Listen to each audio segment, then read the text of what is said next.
இது போக நம்ம அறிய வேண்டியது என்னென்றால் அரஃபா நோம்புன்னு ஒன்று இருக்குது. அரஃபா நோம்புன்னு சொன்னால் இந்த வரக்கூடிய இன்றைக்கி ஞாயிறா, திங்கள் செவ்வாய் நாளை கழிச்சு நாளைய மறுநாள் அரஃபா தினம் நோன்பு வைக்கணும். இந்த அரஃபா நோன்பை பற்றி ரசூல் ஸல்லல்லாஹு அலைஹி வஸல்லம் என்ன சொல்கிறாங்கன்னு கேட்டால், முஸ்லீமில் வரக்கூடிய ஹதீஸு, சலாசுன் மின்குல்லி ஷஹரின், ஒவ்வொரு மாதத்தில் 3 நோன்பு வைப்பதும், ஒரு ரமலான இல்லை ரமலான், ஒரு ரமலான்லேருந்து அடுத்த ரமலான் வரைக்கும் நோன்பு வைக்கிறது வச்சிங்கன்னா, ஃபஹாதா சியாமுத் தஹரி குல்லிஹி, இது காலமெல்லாம் நோன்பு வைக்கிற ஒரு நன்மையாக ஆகிவிடுகிறது, காலமெல்லாம் நோன்பு வைத்த நன்மையாக ஆகிறது என்று சொல்கிறாங்க. அப்போ அதாவது ரமலானில் நோன்பு வைக்கிறீங்கல்ல, 30 நோன்பு என்னாச்சு, 12ஆல் பெருக்குன்னா 360 நாள் ஆச்சு, 10 மடங்கு நல்லா தருவான். அதனால் காலமெல்லாம் நோன்பு.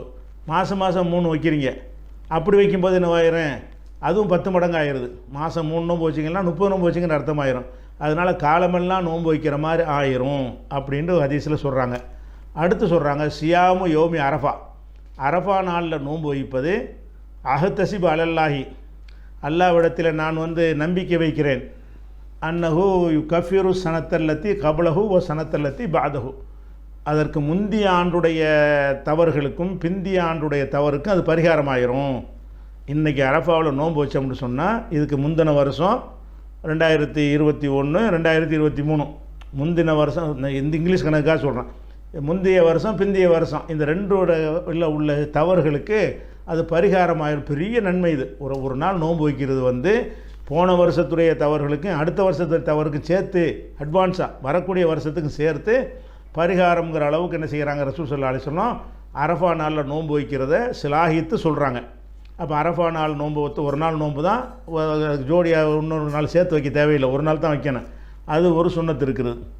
அதே மாதிரி ஒரு சியாமு யோமி ஆஷூரா, ஆஷூராவுடைய நாளில், அதாவது முஹர்ரம் 10, இந்த ஒரு ஹதீஸில் 3 விஷயம் வருது. முஹர்ரம் 10 நோன்பு வைப்பது முந்திய ஆண்டுடைய பாவத்துக்கு பரிகாரமாயிரும். அப்போ அரஃபா டபுள் ஆகுது. அரஃபாண்டா முந்திய வருஷம் பிந்திய வருஷம், ஆஷூரானா முந்திய வருஷம் அப்படின்னு ரசூலுல்லாஹ் சொன்னதாக முஸ்லீமில் ஹதீஸ் இருக்குது. அப்போ இதில் நம்ம என்ன விளங்குறோம்னு கேட்டால், வரக்கூடிய செவ்வாய்க்கிழமைன்னா திங்கக்கிழமை நைட்டு, திங்கக்கிழமை இரவு நம்ம சஹர் பண்ணி செவ்வாய்க்கிழமை எந்திரிக்கும் போது என்ன செய்ய, நோம்பாளியாக இருக்க வேண்டும். அந்த செவ்வாய்க்கிழமை அரஃபாவுடைய நோன்பு வைக்கிறது ஒரு சுன்னத்து இருக்கிறது. இதில் இந்த சுன்னத்தான நோன்பு நம்ம ஹஜ்ஜுக்கு போயிருக்கிறாங்கல்ல அவங்களுக்கு கிடையாது. ஏன்னா ஹஜ்ஜில் அவங்களுக்கு அரஃபா திடலில் மைதானத்தில் இருப்பாங்க, கஷ்டப்படுவாங்க. அந்த ஹஜ்ஜு கிரிகைகள் பிரயாணப்பட்டு போயிருக்கிறாங்க. பொதுவாகவே பிரயாணத்தில் நோன்புக்கு சலுகை இருக்குது, கடமையான நோன்புக்கு சலுகை இருக்கிறது. அப்போ அந்த மாதிரி இருக்கும்போது இந்த நோன்புகளுக்கு அது சுன்னத்தான்னு கேட்டால், ஹாஜிகளுக்கு இது சுன்னத்து கிடையாது. ஏன் கிடையாதுங்கிறோம்னு கேட்டால், ரசூல் ஸல்லல்லாஹு அலைஹி வஸல்லம் அவங்க அரஃபா நாளில் அவங்க ஹஜ்ஜுக்கு போயிருக்காங்கல்ல, அந்த ஹஜ்ஜில் அவங்க ஹஜ்ஜுக்கு போயிருக்கிறாங்க. அப்போ அவங்க அரஃபா நாள் வந்துருச்சு, மக்கள்லாம் பேசிக்கிறாங்க, ரசூலுல்லாஹ் இன்றைக்கி நோன்பு வச்சுருக்காங்களா இல்லையா அப்படின்னு என்ன செய்கிறாங்க, மக்கள் சர்ச்சையை கிளப்பி கொண்டு இருக்கிறாங்க. அப்போ உம்முல் ஃபதுல் அவங்கள்ட்ட இதை கேட்குறாங்க. அப்போ உம்முல் ஃபதுல் என்ன செய்கிறாங்க, எப்படி கேட்குறாங்கன்னா, சில பேர் சொல்கிறாங்க ரசூல் ஸல்லல்லாஹு அலைஹி வஸல்லம் நோம்பாளி தான் இருக்கிறாங்க, இல்லை லைஸ பிஸாயிமின், நோம்பாளியே இல்லை, இப்படின்னு பல மாதிரி பேசிக்கிறாங்க. அப்போ உம்முல் ஃபதுல் என்ன செய்கிறாங்கன்னு கேட்டால், அவங்க ஒரு ரசூலுல்லாஹ்வுடைய சின்னம்மா உம்முல் ஃபதுல் என்ன பண்ணுறாங்கன்னு கேட்டால், ஒரு பாத்திரத்தில் பாலை எடுத்து கொடுத்து ரசூலுல்லாஹ்வுக்கு அனுப்பி வைக்கிறாங்க. ரசூல் ஸல்லல்லாஹு அலைஹி வஸல்லம் அவர்கள் அரஃபா திடலில் ஒட்டகத்தில் உட்காந்துருக்குறாங்க. ஒட்டகத்தில் இருக்கும்போது இந்த பாலை கொண்டே கொடுக்குறாங்க, உம்முல் ஃபதுல் கொடுத்தாங்க. அப்போ ரசூல் ஸல்லல்லாஹு அலைஹி வஸல்லம் வாங்கி அப்படி குடிச்சிட்டாங்க. நோம்பாளியில்னு அர்த்தம். பகல் நேரத்தில் அரஃபாவில் இருக்கிறாங்க, அரஃபாவில் இருக்கும்போது இந்த பாலை கொண்டை கொடுக்குறாங்க. நோம்பாளியான்னு கண்டுபிடிக்க தான் கொடுக்குறாங்க. நோம்பாளியில் பேசிகிட்டு இருக்கிறாங்க, நோன்பு வச்சுக்கிறீங்களா இல்லையான்னு கேட்டால் யாருக்கும் தெரியாது. இது பகிரங்கமாக எல்லோரும் பார்க்க குடிச்சிட்டாங்கன்னு சொன்னால் அன்றைக்கி நோன்பு இல்லை, அவங்களும் வைக்கலண்டு ஆயிரும். இன்றைக்கி வைக்க வேண்டிய தேவையில்லை போல இருக்குது அப்படின்னு எல்லாரும் வச்சுருந்தோம் கூட விட்டுருவாங்கல்ல. அந்த மாதிரி ஒரு விஷயத்தை காட்டுவதற்காக ரசூல் ஸல்லல்லாஹு அலைஹி வஸல்லம் என்ன செய்கிறாங்கன்னா, அந்த பாலை அருந்தினார்கள் அப்படிங்கிற ஒரு ஹதீஸ் புகாரியில் 1658 1661 இந்த இடங்களில் பதிவுப்பட்டிருக்கு. வேறு நூல்கள்லாம் இருக்குது. இப்போ நம்ம என்ன பார்க்கணும்னா, ரசூலுல்லாஹ் வைக்கலைங்கிறத வச்சு எப்படி புரியணும்னு கேட்டால், இந்த அரஃபா நாள் எப்படிப்பட்ட நன்மையை வாக்களிச்சிக்கிறாங்க. போன வருஷ தீமை இந்த வருஷ தீமைக்கெல்லாம் பரிகாரம்னா எவ்வளோ இம்பார்ட்டண்ட்டான ஒரு நோன்புன்னு வலியுறுத்தியிருக்கிறாங்க. அப்படி ஒரு வலியுறுத்தின ஒரு விஷயத்தை ரசூலுல்லாஹ் செய்யாமல் இருப்பாங்களா? எதை அவங்க வலியுறுத்தினாங்களோ அவங்க முதல்ல செய்கிறவங்களா இருப்பாங்க. ரசூல் ஸல்லல்லாஹு அலைஹி வஸல்லம் எதை வலியுறுத்தினாலும் ஒரு சுன்னத்துன்னு சொல்லிட்டாங்கன்னு சொன்னால் அதை ஃபஸ்ட்டு வந்து கடமை மாதிரி செய்வாங்க. நம்மளை விட என்ன செய்வாங்க, அதிக பேணுதலாக அவங்க கடைப்பிடிக்கிறவங்க. அப்போ அந்த அரஃபா நாளுக்கு இவ்வளவு சிறப்பு இருக்குன்னு சொல்லிவிட்டு அந்த அரஃபா நாளை அடைஞ்சி, அப்போ இன்னும் சொல்லப்போனால் எல்லோரும் நோன்பு வைக்கிற பழக்கம் இருக்க போய் தான் சஹாபாவுக்கு சந்தேகம் வருது, இன்றைக்கி நோன்பு வச்சாங்களா இல்லையாண்டு. எல்லோரும் அந்த அரஃபாவில் நோன்பு வைக்கிறது மக்களுக்கு பழகி வேறு கொடுத்துருக்குறாங்க. அப்போ ஹஜ்ஜிக்கு வந்துற இடத்துல ரசூலுல்லாஹ் நோன்பு வச்சாங்களா இல்லையான்னு டவுட் வருது. அந்த நாளில் ஏன் டவுட் வருதுன்னா அந்த நாளில் வைக்கிற சுன்னத்தை அறிஞ்சிருக்கிறாங்க எல்லோரும். அரஃபா நாள்னால் நோன்பு வைக்கிற நாள் என்று எல்லோரும் அறிஞ்சு, 8ஆவது நாள் நோன்பு 7ஆவது நாள் நோன்பு சந்தேகம் வர காணாமல் அரஃபாவுக்கு தானே வருது. ஏன் வருதுன்னு கேட்டால் அரஃபாவில் நோன்பு வைக்கணுன்றதை மதீனாவில் இருந்த காலத்தில் சொல்லி அந்த சஹாபாக்களுக்கு பதிய வச்சு அதை நடைமுறைப்படுத்தி இருந்த காரணத்தினால தான் அப்போ நம்ம நோன்பு வைக்கணுமா இல்லை, அரஃபா நாள் வந்துருச்சே நம்ம நோன்பு வைக்கணுமா இல்லையா, ரசூலுல்லாஹ் வச்சாங்களா இல்லையான்னு தெரியணுமேன்னு ஆசைப்பட்றாங்க. அப்போ தான் ரசூல் ஸல்லல்லாஹு அலைஹி வஸல்லம் பாலை குடித்த உடனே நோன்பு இல்லைன்னு ஆயிடுச்சு. அப்போ நம்ம என்ன வழங்குறோம், ரசூல் ஸல்லல்லாஹு அலைஹி வஸல்லம் வலியுறுத்தின ஒரு அமலை அவங்க அன்றைக்கி செய்யலை. ஏன் செய்யலைன்னா காரணத்தை சொல்லலை, பொதுவாக விளங்குது. இது வந்து அந்த ஹஜ்ஜில் வந்து ஹாஜிகளுக்கு இந்த சிரமம் வேணாம், பிரயாணமே பொதுவாக சிரமமானது, அதுக்காக வேண்டி வைக்கலைன்னு சொன்னால் அப்போ ஹாஜிகள் வந்து ரசூலுல்லாஹ்வுடைய சுன்னத்தை தான் ஃபாலோ பண்ணணும். செயல்முறை சுன்னத்து இது. அதான் எல்லோரும் வைங்கன்னு உத்தரவு போடுறாங்க. ஹஜ்ஜில் அவங்க வைக்கலைன்னா என்ன செய்யணும், ஹாஜிகள் வைக்கிறது சுன்னத்து இல்லை. அது வந்து வரவேற்கத்தக்க ஒரு விஷயம் கிடையாது, தடையெல்லாம் ஒன்றும் கிடையாது, அவங்களுக்கு சுன்னத்து கிடையாது. அவங்க வைக்கணுங்கிற இந்த சுன்னத்தில் என்ன செய்ய மாட்டாங்க, கட்டுப்பாடு. தடையான்னு கேட்டால் தடை கிடையாது. ஏன்னு கேட்டால் இந்த ஹதியை கொண்டு வராட்டி 3 நோம்பு அங்கே வைக்க சொல்கிறான்ல, அது அரஃபா நாளில் கூட வைக்கலாம். என்ன பெருநாளை தவிர்த்து என்றைக்கு வேணாலும் வச்சுக்கலாம். ஐயாமு தஷரீக்கில் வைக்க முடியாது, தடை செய்யப்பட்டனால அதுக்கு பிந்தைய வச்சுக்கலாம்னு இருக்குல்ல. நோன்பு வைக்கிறது குற்றம்ங்கிறதுல வராது, அது சுன்னத்தில் வருமா, அது சுன்னத்தான நோன்புன்னு அவங்களுக்கு வரமாட்டா, அவங்களுக்கு சுன்னத்து இல்லை. இதை வந்து விளங்கிக்கிறேன்னு. அதில் இன்னொரு ஹதீஸ் இருக்குது, இப்னு மாஜாவில் வரக்கூடிய ஹதீஸு. ரசூல் ஸல்லல்லாஹு அலைஹி வஸல்லம் அவர்கள் நஹா ரசூலுல்லாஹி ஸல்லல்லாஹு அலைஹி வஸல்லம் அன் சௌமி யௌமி அரஃபத் பி அரஃபாத்தின், அரஃபாவில் இருக்கும்போது அரஃபா நோன்பு வைக்கிறது தடுத்தார்கள் அப்படின்னு ஒரு ஹதீஸ் இப்னு மாஜாவில் வருது. இதில் மஹதி அல் அப்திங்கிற ஒரு அறிவிப்பாளர் வர்ற, இது பலவீனமானது, இதை வச்சுக்கிட்டு சொல்லக்கூடாது சட்டம், ஆனால் அதை வச்சுக்கிட்டு சொல்லலாம். இது பலவீனமான ஹதீஸை காட்டி அரஃபா நோன்புக்கு தடை செய்த ஹதீஸ் ஆதாரம் இல்லை தான். ஆனால் அது மட்டும் ஆதாரம் இல்லையே. ரசூல் ஸல்லல்லாஹு அலைஹி வஸல்லம் நோன்பு வைக்காமல் இவ்வளோ சிறப்பான நோன்பை சொல்லிவிட்டு அவங்க வைக்காமல் இருந்திருக்கிறாங்களே, சுன்னத்தான சாதாரண நஃபிலான நோன்பாக இருந்தால் அது கணக்கு வேறு. இது வலியுறுத்தி சொன்ன ஒரு நோன்பு, வலியுறுத்தி சொன்ன நோன்பை அவர்கள் வைக்காமல் இருக்கிறாங்கன்னு சொன்னால் அப்போ ஹஜ்ஜிக்கு போனவங்க அதை வைக்க வேண்டியதில்லை, அவங்களுக்கு அது சுன்னத்து இல்லை. ஹஜ்ஜி கடமையில் ஈடுபடுற காரணத்தினால வெட்ட வெளியில் போய் அரஃபாவில் இருக்க வேண்டி இருக்குது, பல விஷயம் இருக்கிறதுனால ரசூலுல்லாஹ் வந்து அதை வலியுறுத்தலை. இது ஒரு விஷயமாச்சா. இது போக இதில் கூடுதலாக ஒரு விஷயத்தை ஒரு சர்ச்சை ஓடிக்கிட்டு இருக்குது, வருஷம் இது ஓடுது. என்ன அரஃபா நாள்னா எது அப்படிங்கிறதுல, அரஃபான்னா அந்த ஹாஜிகள் எல்லாம் அரஃபாண்டா அது மைதானத்துக்கு தானே பேர், அரஃபாங்கிறது அந்த திடலுக்கு தான் பேர். அரஃபா நாள் என்று சொன்னால் அந்த திடலில் எல்லாரும் கூடுறதுனால தான் அந்த நாளுக்கு பேர் என்னது, அரஃபா நாள்னு பேர். அதனால் அப்போ ஹாஜிகள் என்ன செய்வாங்கன்னா சவுதியில் உள்ள கணக்கு பிரகாரம் தான் அவங்க 9ஆவது நாள் கூடுவாங்க. குறிப்பாக இந்த வருஷம் வந்து நாளைக்கு அவங்க கூடுவாங்க, திங்கக்கிழமை. ஒரு நாள் முந்தி வருது அவங்களுக்கு, ஒரு நாள் முந்தி வருதுன்னு சொன்னால் நம்ம செவ்வாய்க்கிழமை அரஃபா நாள் நம்ம சொல்லிகிட்டு இருக்கோம், நம்ம 9 கணக்கு பிரகாரம் நமக்கு 9, அவங்களுக்கு 9 இப்போ வரேன் நாளைக்கு வந்துடுது. அப்போ நாளைக்கு என்ன செய்வாங்கன்னா திங்கக்கிழமை எல்லோரும் அரஃபாவில் இருப்பாங்க. திங்கக்கிழமை அரஃபாவில் இருக்கும்போது அரஃபாவில் அவங்க இருக்கிறத டிவிலெலாம் பார்த்துக்கிட்டு இருக்கிறோம். அதை வச்சுக்கிட்டு அடுத்த நாள் அரஃபாண்டா என்ன நியாயங்கிறாங்க. எப்படி கேட்குறாங்க, அரஃபா நாள்னு சொன்னால் அரஃபாவில் அதை கூடி இருக்கிறாங்க, நல்லா தெரியுது. அரஃபா நாள் என்று சொல்லுவது அரஃபாவில் அவங்க கூடுற நாள் தான். ஓங்கணக்கு 10 இருந்துட்டு போகுது, ஓங்கணக்கு 7 இருந்துட்டு போகுது, அது கணக்கு கிடையாது. அரஃபாவில் கூடுற நாளுண்டா சவுதியில் ஹாஜிகள் அரஃபாவில் என்னைக்கு கூடுறாங்களோ அன்னைக்கு தான் நோன்பு வைக்கணும்னு ஒரு வாதத்தை வைத்து கொண்டு திங்கக்கிழமை தான் அரஃபா நோன்புன்னு சொல்கிறாங்க. இந்த வருஷத்துக்கு உதாரணமாக, இந்த வருஷத்துக்கு வந்து இன்றைக்கி ஞாயிறு தானே, இன்றைக்கி சஹர் வச்சு நாளைக்கு நோம்பாளியாக இருக்கணும் என்று ஒரு சவுதியில் உள்ளவங்க வச்சுட்டு போங்க, அவங்களுக்கு அது கரெக்டான நாள், அது 9 கணக்கு. நம்ம பெரிய பார்த்த அடிப்படையில் நமக்கு 9 வந்து நாளைக்கு நைட் 8 தான் வருது, ஆனால் செவ்வாய்க்கிழமை தான் என்ன செய்யுது 9 வருது, புதன்கிழமை 10 வருது, பெறா கொண்டாடுறோம். அப்போ அந்த மாதிரி இருக்கிறதுனால சில ஆளுக்கு இப்படி சொல்கிறாங்க. அது கேட்கும்போது கரெக்டு மாதிரி தெரியுது. நம்ம அரஃபாவில் தானே இருக்கிறாங்க, இந்த டிவிலெலாம் அந்த அரஃபா மைதானத்தெலாம் காட்டுறான், நாளைக்கு காட்டுவான் பாருங்கள். நாளைக்கு வந்து ஹரமைன் டிவியில் பார்த்தீங்கன்னு சொன்னால் மக்கா லைவ் பார்த்தீங்கன்னா என்ன செய்வான், எல்லாம் அரஃபாவில் மக்கள் கூடி இருக்கிற காட்சியெல்லாம் பார்ப்போம். இந்த பாருங்கள் அரஃபாவில் இருக்கிறாங்க, இதுதான் அரஃபா நாள், இன்றைக்கி தான் நோன்பு வைக்க நம்ம விட்டுவிட்டோம் அப்படின்னு ஒரு இதை உண்டாக்குறாங்க. இது அந்த வார்த்தையை வச்சு பார்க்கும் பொழுது கரெக்டாக தெரியுது. ஆனால் எப்படி இதை பார்க்கணும்னு கேட்டால், இந்த அரஃபா நாளில் நோன்பு வைக்கணும்னு ரசூலுல்லாஹ் சொன்னாங்கல்ல, சொன்ன காலத்தில் அதை எப்படி ரசூலுல்லாஹ் புரிந்து கொண்டார்கள், மக்கள் எப்படி புரிந்து கொண்டார்கள், அதை நீங்கள் சிந்திக்கணும். அப்போ ஹாஜிகள் அரஃபாவில் கூடியிருக்கிறத வச்சு முடிவு செய்கிறதுன்னு சொன்னால் இன்றைக்கி நீங்கள் முடிவு செய்ய முடியுது. ஏன் முடியுது? இந்த சாதனங்கள் அப்படி இருக்குது, தொலைத்தொடர்பு சாதனங்கள்லாம் இருக்கிறதுனால அவங்க என்னையை கூடுறாங்கிற இன்றைக்கி நமக்கு தெரிஞ்சு போயிடுது. அது பெரிய விஷயமே கிடையாது. ரசூல் ஸல்லல்லாஹு அலைஹி வஸல்லம் காலத்தில் வந்து அவங்கவுங்க பிறை பார்த்து முடிவு செஞ்சுக்கிடுவாங்க. மக்காவில் பிறை பார்த்துட்டு மக்காவில் உள்ளவங்க என்ன செய்வாங்க, மக்காவுடைய நிர்வாகிகளாக இருக்கிறவங்க இன்றைக்கி அரஃபா நாள், நாளைக்கு நகருடைய நாள், அறுக்கிற நாள் என்ன செய்வாங்க, ஒரு டிக்ளேர் பண்ணுவாங்க.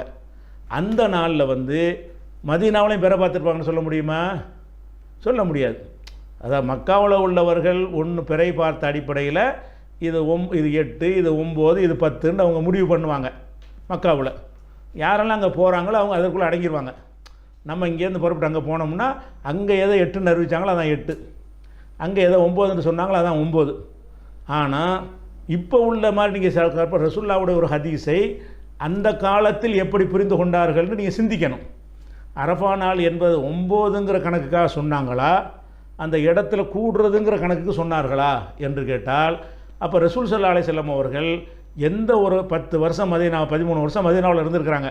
அந்த 13 வருஷத்தில் எந்த ஒரு வருஷமாவது சஹாபியை கூப்பிட்டு உடனே போங்க, ஏன்னா இப்போ டைம் இருக்குது நமக்கு, பிறை துல்ஹஜ் 1 என்ன செய்யுங்க, ஆள் அனுப்பி மக்காவுக்கு போங்க, போய் என்னைக்கு பிற பார்த்தாங்கன்னு பாருங்கள், என்னைக்கு அரஃபாவில் கூடுறாங்கன்னு தெரிஞ்சுக்கிட்டு வாங்க, நம்மளும் நோன்பு வைக்கணும் அப்படின்னு செஞ்சாங்களா?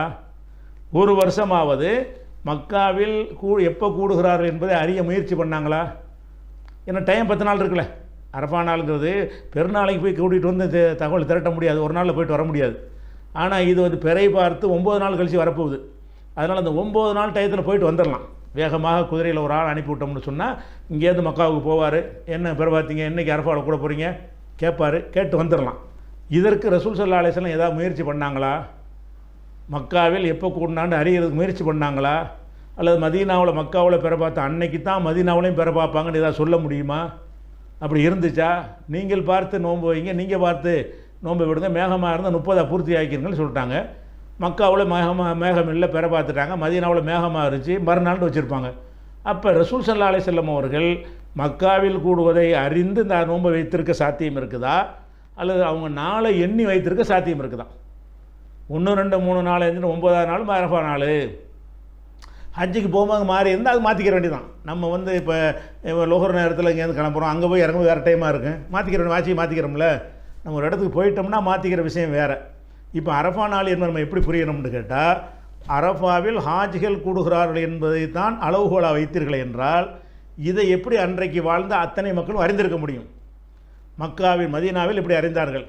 மதீனா மட்டும் இல்லாமல் கடைசி வருஷங்கள்ல எல்லாம் பல பகுதிகளுக்கு இஸ்லாம் பரவி போச்சு. பல அரபு தீபகற்பம் முழுவதும் என்னவாயிடுச்சு, இஸ்லாமாக பரவி போச்சு. அவங்களுக்குலாம் எப்படி தெரியும் மக்காவில் கூடிட்டாங்கன்னு எப்படி தெரியும்? எத்தனாம் தேதி அரஃபாவில் கூடுறாங்கன்னு தெரியுமா? புதன்கிழமை திங்கக்கிழமை கூடுறாங்களா, செவ்வாய்க்கிழமை கூடுறாங்களான்னு தெரியுமா? அவன் என்றைக்கு புறப்பாத்தாங்கிற தகவல் வாட்ஸ்அப் இருந்துச்சா, ஃபோன் இருந்துச்சா, டெலிகிராம் இருந்துச்சா, அப்படி அது மாதிரி எந்த ஒரு வசதியாக தொலைக்காட்சி இருந்துச்சா, லைவ் பண்ணுற விஷயங்கள்லாம் இருந்துச்சா? ஒன்றுமே கிடையாது. அப்போ ரசூல் ஸல்லல்லாஹு அலைஹி வஸல்லம் அவர்களாகட்டும் மற்ற அரபு தேசத்தில் உள்ளவங்களாகட்டும் அவங்க என்ன செய்வாங்க, இந்த ஹதீஸை வச்சு அரஃபா நாளில் நோன்பு வைங்கன்னா எப்படி புரிஞ்சிருப்பாங்க? 1, 2ன்னு எண்ணி 9 அரஃபாவில் கூடுற நாளுன்னு வச்சுருப்பாங்க. ஆனால் வித்தியாசமாக இருக்கும். அந்த நாள் 9ஆவது நாளை சொல்வதற்கு தான் அரஃபா நாளுங்கிற பேரை ரசூலுல்லாஹ் சொன்னாங்கன்னு புரிஞ்சிக்கிறதுக்கு இடம் இருக்குது. அரஃபாவில் கூடுற நாள் தான் புரிஞ்சும் இடம் இருக்குது. எது புரிஞ்சிருக்க சாத்தியம் இருக்குது? ரசூல் ஸல்லல்லாஹு அலைஹி வஸல்லம் அவர்கள் அங்கே லைவில் எல்லாம் போட்டு வஹீயில் சொன்னானா? இல்லாட்டி இன்றைக்கு அரஃபாவில் கூடிவிட்டார்கள் வஹீயில் சொன்னாங்கிறது ஊகத்தில் விட்டு அடிக்க முடியாது. வஹீயில் சொன்னால் அது ஆதாரம் இருக்கும். எனக்கு அல்லாஹ் அறிவித்து விட்டான்னு சொல்லியிருப்பாங்க. வஹீ விஷயத்தை ரசூலுல்லாஹ் மறைக்க மாட்டாங்கல்ல. வஹீயில் வந்து இன்றைக்கு தான் அரஃபா நாள் என்று ரசூலுல்லாஹ் அறிவித்தார்கள்னு சொன்னால் அப்போ வந்து வஹீ மூலமாக அவங்களுக்கு வந்துருச்சு அப்படின்னு எடுத்துக்கிட்டு ஆதாரம் இருக்கலாம். சரி, வஹீயில் வந்துச்சுன்றாலும் கூட ரசூலுல்லாஹ்வுக்கு வஹீயில் வந்திருக்கு. மீதி உள்ள எல்லா பகுதிக்கும் ஒட்டுமொத்த அரபு பிரதேசத்துக்கும் எகிப்தில் இருக்கிறான் ஒருத்தன், அவன் எப்படி அரஃபா தீர்மானிப்பான்? அங்கே இஸ்லாம் போயிடுச்சே, அவனுக்கு வஹீ வருமா? அவன் எப்படி அரஃபா நாள் நோன்பு வைப்பான்? அப்போ மக்காவில் எண்ணெய் கூறான்னு எனக்கு தெரியலை, நான் எப்படி நோன்பு வைக்கிறது? மக்காவில் அவன் எண்ணெய் கூட போகிறான்ட்டு எனக்கு தெரியாது, எகிப்தில் இருக்கிற ஒருத்தனுக்கு தெரியாது, அவன் எப்படி நோன்பு வைப்பான்? சிரியாவில் இருக்கிற ஒருத்தனுக்கு தெரியாது, அவனுக்கு எப்போ தான் தெரியும்? அங்கே போய் பார்த்தா தான் தெரியும். மக்காவுக்கு போய் பார்த்தா தான் என்னைக்கு அவங்க பிற பார்த்தாங்கன்னு தெரியும். நம்ம பிறை பார்த்தனாலும் அவன் பிறை பார்த்தனாலும் ஒரு நாள் 2 நாள் முன்ன பின்ன இருந்துச்சின்னு சொன்னால் அவனுடைய 9 நம்மளுடைய 9 மாறிக்கணும், அவனுடைய 10 நம்முடைய 10 மாறிக்கணும். அப்படிங்கும்போது ரசூல் ஸல்லல்லாஹு அலைஹி வஸல்லம் அவர்கள் இந்த அரஃபா நாள் என்பது அரஃபாவில் கூடுவது என்பதை கவனத்தில் கொண்டால் கூடினார்களா என்று அறிவதற்கு முயற்சி பண்ணியிருப்பார்கள். அறிவதற்கு முயற்சி பண்ணுறதுக்கு ஆட்சி அதிகாரம்லாம் இருக்கிறது. ஒரு ஆள் அது கூட வேண்டியதில்லை. கடைசி காலங்களில் எல்லாம் மக்காவே நம்ம கையில் வந்துருச்சு. அங்கேருந்து ஒரு ஆள் வந்து சொல்கிறதுக்கு சொல்லியிருக்கலாம், இங்கேருந்தானே டபுள் 2A இடத்துல போயிட்டு வர்றதுக்கு டைம், அதனால் மக்காவுக்கு அறிவிச்சிருக்கணும். எப்போ நீங்கள் துல்ஹஜ் பிறையை பார்த்தீங்களோ உடனே குதிரையில் ஒரு ஆள் புறப்பட்டு என்ன செய்யணும், வந்து எனக்கு சொல்லிவிட வேண்டும். அப்போ தான் நீங்கள் அரஃபா நாளை கண்டுபிடிக்க முடியும், நீங்கள் என்றைக்கு அரஃபாவில் கூடுறீங்க என்பதை எனக்கு தெரிவிக்கணும்னு அப்படியே ஏதாவது சொல்லியிருந்தாங்களா? அந்த வாய்ப்பு இருந்துச்சு, ஆட்சி இருந்துச்சு, அதிகாரம் இருந்துச்சு, அந்த நிர்வாகம் இவங்க கீழே இருந்துச்சே மக்கா வெற்றிக்கு பிறகு. அப்போ அந்த மாதிரி கூட ஒரு தகவல் பரிமாற்றம் வந்துச்சான்னா வரவே இல்லை. அப்போ என்ன செய்கிறாங்க, அங்கே போனால் அவங்க முடிவெடுத்து வச்சுருப்பாங்க, அது கட்டுப்பட்டு போயிட வேண்டியதான். அங்கே உள்ள நிர்வாகம் 9ன்னு சொன்னால் அதான் 9, அங்கே உள்ள நிர்வாகம் இதான் 10ன்னா அதான் 10. நமக்கு என்ன முடிவுன்னு கேட்டால் சுமூல் உயர்த்திக்கும், நீங்கள் பிறை பார்த்து நோன்பு வைங்கள், பிறை பார்த்து நோன்பு விடுங்கள், பிறை மேகமாக இருந்தால் ஃபாக்குமில் யுத்தத்தை சலாசீன், எண்ணிக்கை 30 பூர்த்தி ஆக்குங்கள்னு 30 பூர்த்தி ஆகிட்டு போயிட்டு இருக்க வேண்டியது. அவன் பிற பார்த்துருப்பான், நம்ம பார்த்துருக்க மேகத்தினால பார்த்துருக்க மாட்டோம், அவனுக்கு நமக்கு ஒரு நாள் வித்தியாசமாகி போயிடும். அப்படிங்கிறதுனால அரஃபா நாள் என்பது ஹாஜிகள் அரஃபாவில் கூடுறாங்க என்றது அர்த்தம் நீங்கள் கொடுத்தீங்கன்னு சொன்னால் இதை எப்படி அன்னைக்கு அமுல்படுத்தி முதல்ல அப்படி செஞ்சு இருப்பாங்களான்னு பார்க்கணும்ல. ஒரு ஹதீஸை எப்படி செயல்படுத்தினார்கள், செயல்படுத்த முடியும். ரசூலுல்லாவுக்காவது ஒரு பதிலை சொல்லுவாங்க, வஹீல வந்திருக்கலாம்னு சொல்லுவாங்க. அதுக்கு அப்படி ஒவ்வொருத்தரும் சொல்ல முடியாது, வஹீல வந்து ஆதாரத்தை காட்டணும். சரி பேச்சுக்கு வஹீல ரசூலுல்லாவுக்கு மட்டும் அல்ல என்ன செஞ்சான், இன்றைக்கி தான் அரஃபா நாள் அறிவிச்சிட்டான்னு சொன்னால் அப்போ வஹீல் அல்ல அறிவிச்சான்னு ரசூலுல்லாஹ் சொன்னாங்களா? இப்போ வச்சு சரி அப்படியே வச்சுட்டா கூட மற்றவங்களுக்கு சிரியாவில் எப்படி நோன்பு வைப்பான், இவன் மக்காவில் கூட இத்தனை தேதி கூட போகிறான்னு அவனுக்கு எப்படி தெரியும், பசரா உள்ளவனுக்கு எப்படி தெரியும், கூஃபா உள்ளவனுக்கு எப்படி தெரியும், டமாஸ்கஸில் உள்ளவனுக்கு எப்படி தெரியும், ஈஜிப்டில் உள்ளவனுக்கு எப்படி தெரியும், ஒன்றும் தெரியாது, துருக்கியில் உள்ளவனுக்கு எப்படி தெரியும், அங்கெல்லாம் இஸ்லாம் பரவி இருந்துச்சு. அதனால் அரஃபா நாள் என்பது வந்து நாளைக்கு தான் ஹாஜிகள் அரஃபாவுக்கு போகிறாங்க. நீங்களும் நானும் அங்கே போயிட்டால் அதுதான் அரஃபாவுடைய நாள். நானும் நீங்கள் அங்கே போயிட்டோம் என்று சொன்னால் அந்த நாள் அரஃபா நாள், இது நாள் திங்கக்கிழமை தான் அரஃபா நாள். நம்ம அங்கே போகலை, அவனுடைய நேரமும் நம்மளோட நேரம் வித்தியாசமாக இருக்கா இல்லையா? அவன் லொஹர் தொழும்போது நம்மளோட லொஹர் தொழுவணும், அவன் மகரிப் தொழும்போது மகரிப் தொழுவுறோமா? இல்லை தானே? அதே மாதிரி 4 வித்தியாசம் வருது. பிற பார்த்த அடிப்படையில் என்ன செய்யும், அவனுக்கு நமக்கு வித்தியாசம் வருது. அங்கே போனால் அதன்படி செஞ்சுக்கிறேன், இங்கே வந்து அதன்படி செஞ்சுக்கிற வேண்டியதான். அதனால் அரஃபா நோன்பு என்பது வந்து நீங்கள் செவ்வாய்க்கிழமை தான் நோன்பு வைக்கணும், அப்படி தான் நடைமுறைப்படுத்தி இருக்க முடியும். இந்த சட்டத்தை நடைமுறைப்படுத்த வேறு வாய்ப்பே சான்ஸே கிடையாது. அப்படிங்கிறதுனால இது பல தடவை விளக்கியிருக்கிறோம். இந்த வருஷம் அவர் குழப்பம் பண்ணுறதுனால இது திருப்பி ஒருக்கா அதை சொல்லிக்கிறோம்.